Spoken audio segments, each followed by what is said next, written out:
Most new traders blow up their accounts for one simple reason. They don't understand leverage. Trading is complex, and leverage is one of the most misunderstood pieces of it. The smart money understands leverage. The dumb money does not. If you stay lazy or ignorant about how this works, you will lose. The most important 5 terms about leverage: collateral, margin, initial margin, maintenance margin rate, and notional size. Get these 5, and the rest of leverage is basic arithmetic. Collateral is the actual stuff in your account that backs your trades. The most common form is USDT and USDC. That's why for perpetual futures, I recommend to use one or the other. Your collateral is in dollars and your contracts settle in dollars. No extra moving parts. Margin is the amount of collateral you need to put up. Collateral is the substance. Margin is the quantity.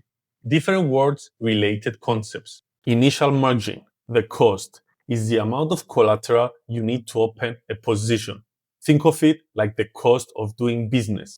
The exchange sets this percentage and it's different for every coin and different on every exchange. Maintenance margin rate. This is the one nobody talks about and it's the one that liquidates people.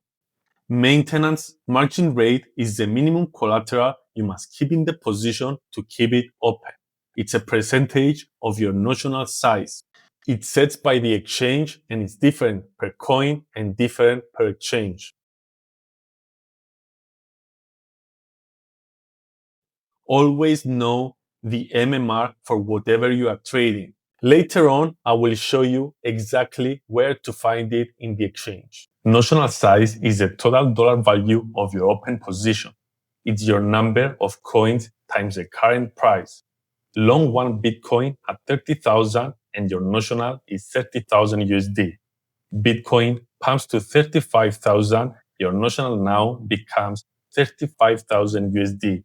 It moves in real time as price moves. Leverage comes last. This is a rule I want you to remember very well. It's one of the most important rules in trading. It does not matter how much leverage you use. What it matters is how much money you risk on each trade. If you have $1,000 in your account and you want to risk 1% per trade, you are risking $10. Your stop loss should be placed so that if you are wrong, you lose only $10. Full stop. Whether that takes 3x or 25x leverage to execute is a separate problem you solve after. So, when you see someone on social media saying, I'm going 50x long Bitcoin, that's meaningless noise. Every trade has different leverage because every trade has a different entry, a different stop, and a different account size. And here is the formula you need to calculate position size, which equals risk divided by your entry minus stop loss. This gives you how many coins to buy. Then you multiply that by entry price to get your notional. And only then does leverage becomes a calculation. Now let's see an example. Long ICP, Internet Computer. Entry 270, stop loss 260, account balance 1000 USD. Risk 1% of our portfolio is $10.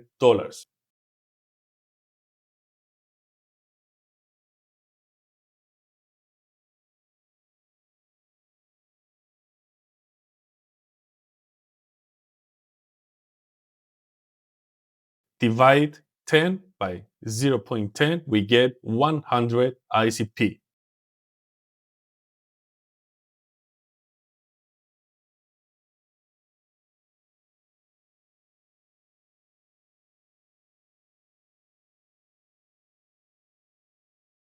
And leverage falls out of these numbers, which is the last step. Now let's go to Bybit and I shall do it. Okay, we're on Bybit, ICP, USDT, perpetual. I've drawn the long position tool on the chart. Entry 2.4 and stop loss down here 2.3. Our position size is 10 USDT, which is our risk, divided by 0.1, which is the difference between the entry and the stop loss, and we get position size of 100 ICP.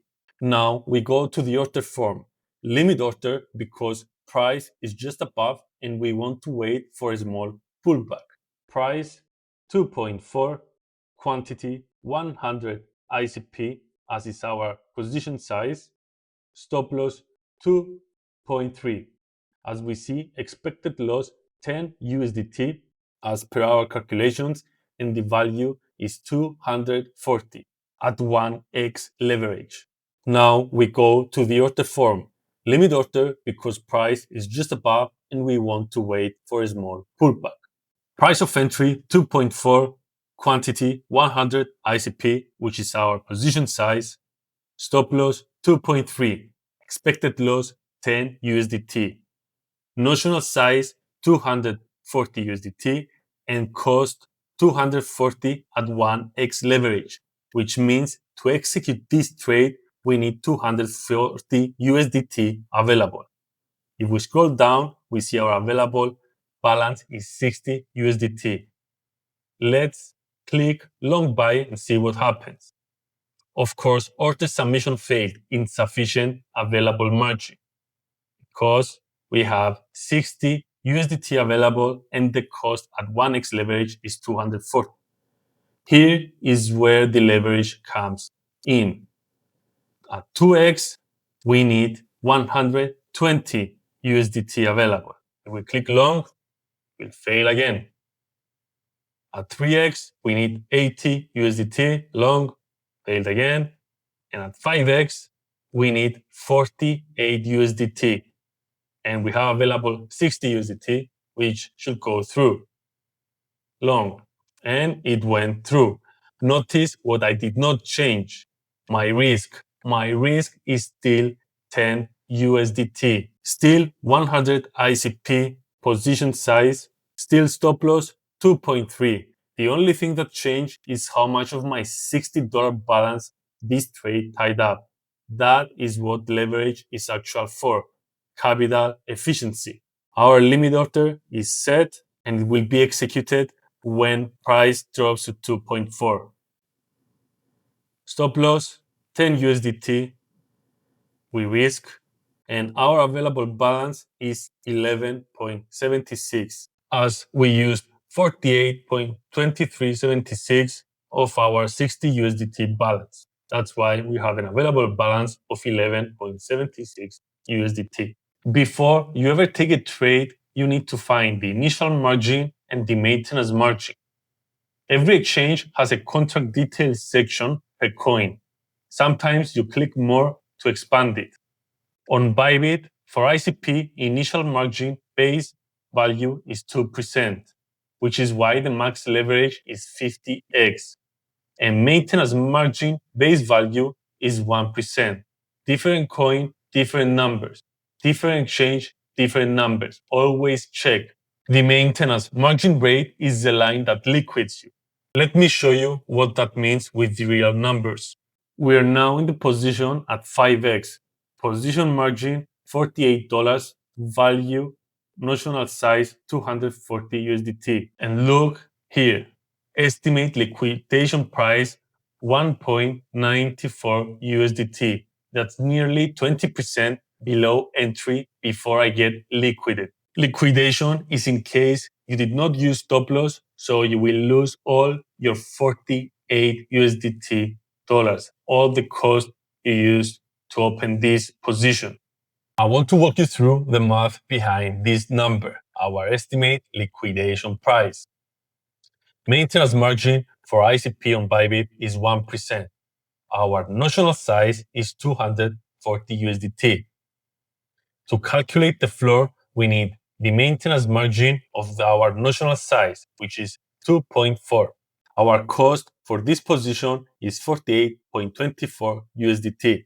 To calculate the buffer, we subtract the floor from the cost and we get 45.84. Then our position size, which is 100 ICP, divided by buffer, and we get 0.458. And finally, we subtract the buffer from the floor and we get 1.942. And Bybit is correct. and our numbers agree. Now, I want to show you why high leverage is a different animal. I will open the same 100 ICP trade but at 50x leverage. Most people think 50x gives you 2% of room before you blow up. 1 divided by 50 is 2%, right? Wrong. Look at the position now. At 50x, I'm only putting up 1/50th of the notional, so my position margin is just $4.8. But the maintenance floor hasn't moved because it's based on notional, which didn't change. It's still 1% of 240, which is $2.40. So I've only got about $2.40 of margin to lose before I'm wide. Spread that across my 100 coins and it's barely 2.5 cents of price per coin. The price only has to drop from 240 to about 2.38, a 1% move and I'm liquid. We can see here the estimated liquidation price at 2.376 exact USDT. That's a 1% move against you.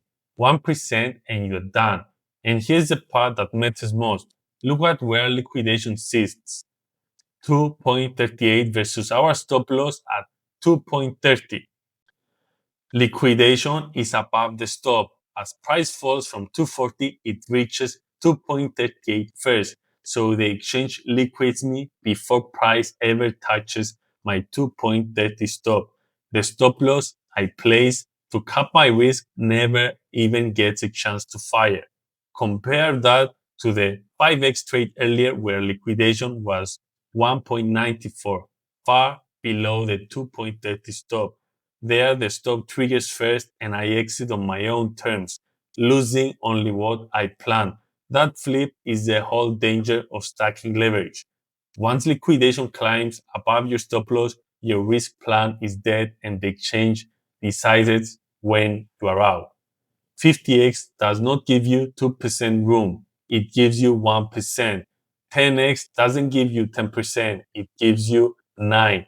The more leverage you stack, the more aggressively maintenance margin eats your room. That's why novice traders get liquid on what feels like a tiny week. They didn't account for MMR. We can also open a position live with 100 quantity so you can understand. 2.45 around expected loss 9.7. Open the long on market order.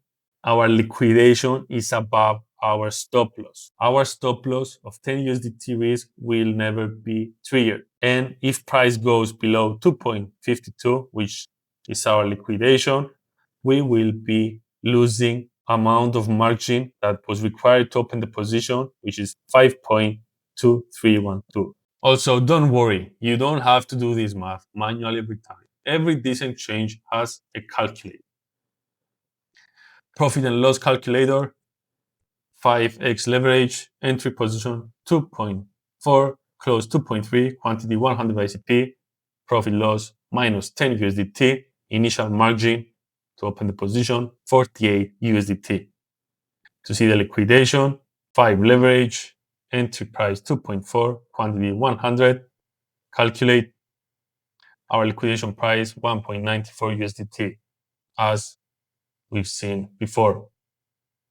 With 50 leverage, calculate 2.38 USDT. And we can increase, let's say you add 50 USDT more, your liquidation now is 1.87. So you will need an additional 50 USDT to open a position where the liquidation is at this price. Use this before you enter. If your chosen leverage puts liquidation above your stop loss, lower the leverage or increase your margin. Advice, never increase the margin, better add or increase your margin. Play with the calculator at your own time, learn it, research. You have AI tools like ChatGPT, Grok, Claude. You can investigate further on this. You can even create with using AI your own calculators to help you before you open a position, which will make it easier for you. By playing, you will find out what you need to improve your life as a trader. And always remember, risk first. Leverage adapts to risk, not the other way around. And back to our slides. order of operations. Risk in dollars, 1% of your available account balance for trading. Stop loss, based on the chart, not your account. The formula one more time to calculate position size. Risk divided by our entry minus stop loss. To calculate notional size, we multiply the position size times entry.